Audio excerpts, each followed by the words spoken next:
I don't know if you can see them, but in the willows right here, just on the other side of my bird feeder, yes, that's a little mountain chickadee, but in between the willows is a little woodpecker, Crikey. It's a male. He's got a little red head. I don't know if you can see that, but he's coming out to get some peanut butter on the willows.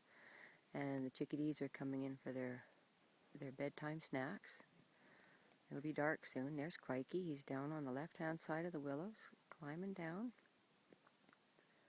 eating some peanut butter. And all of my woodpeckers are terrified right now. In fact, very few of them are coming around.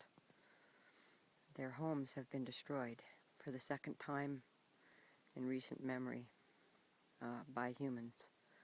In the middle of winter, he was driven out of his home, and so were all my downy woodpeckers. They're a slightly smaller woodpecker than that one there. Pretty much the same markings, very similar, just a different size. And in fact, a lot of people confuse them, thinking that they're babies of these hairy woodpeckers. This is a male hairy, and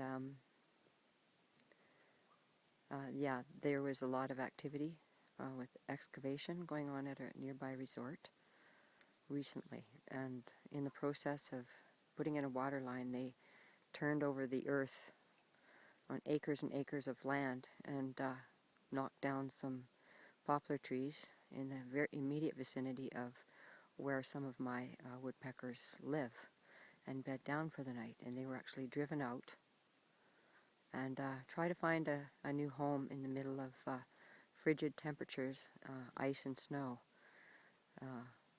And it's not easy. Just imagine it for yourself, what it would be like. But total disregard for these animals that lived here long before those people bought that place. I don't even know if those people realized what they did. But quite frankly, if they did realize it, I don't think they would care. But so it is with a lot of people and wildlife. These animals have had their territories for many, many generations, hundreds of years in some cases, and they've handed down the territory to their offspring and taken very good care of the land. And believe me, these animals do take care of the land in many different ways, because they know that this is the land that's going to support their offspring.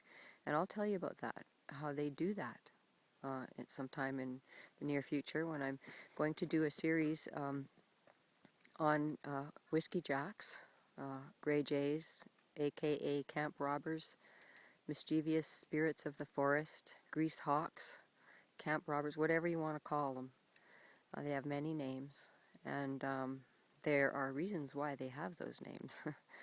And I'm going to do a series on them and tell you all the things you never knew about whiskey jacks.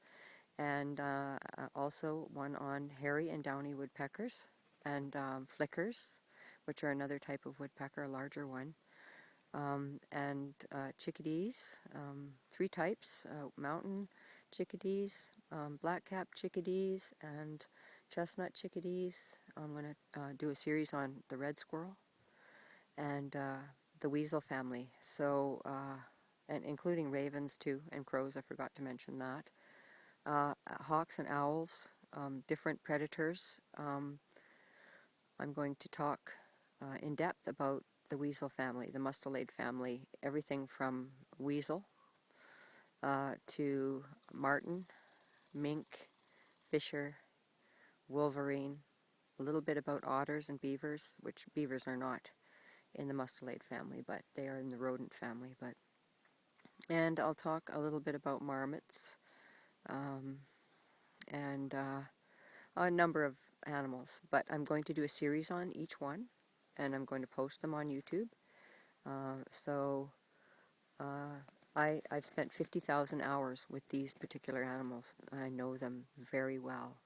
And I think that I can share a lot of information on how to treat them, and also some of their habits and communication skills, their survival skills. I'm going to talk about predator-prey relationships a little bit. I have a book coming out titled The Death Freeze. It's predator-prey relationships in human society and how our refusal to affirm our animal roots and instincts cause behaviors that we don't want to come out in our society in perverse ways. And I do believe there is a relationship between suppressed instincts and what they call crime in society. So I've spent enough time with these guys. I'm going to talk about winter feeding and how to do proper winter feeding for birds, if you know, and other animals. If you want to,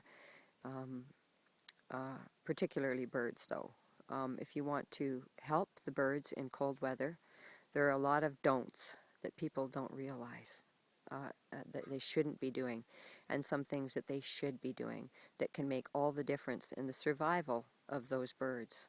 And because birds are in trouble these days, a lot of people think that they just bounce back and nature takes care of everything. Well, it doesn't work that way anymore because of all the human intervention and destruction of wild lands, particularly private lands in natural wilderness areas where there are nesting areas. People that completely disregard these animals, and they need to wake up. If you're going to be living in a wilderness area, you need to consider the animals that have been here for hundreds of years before you.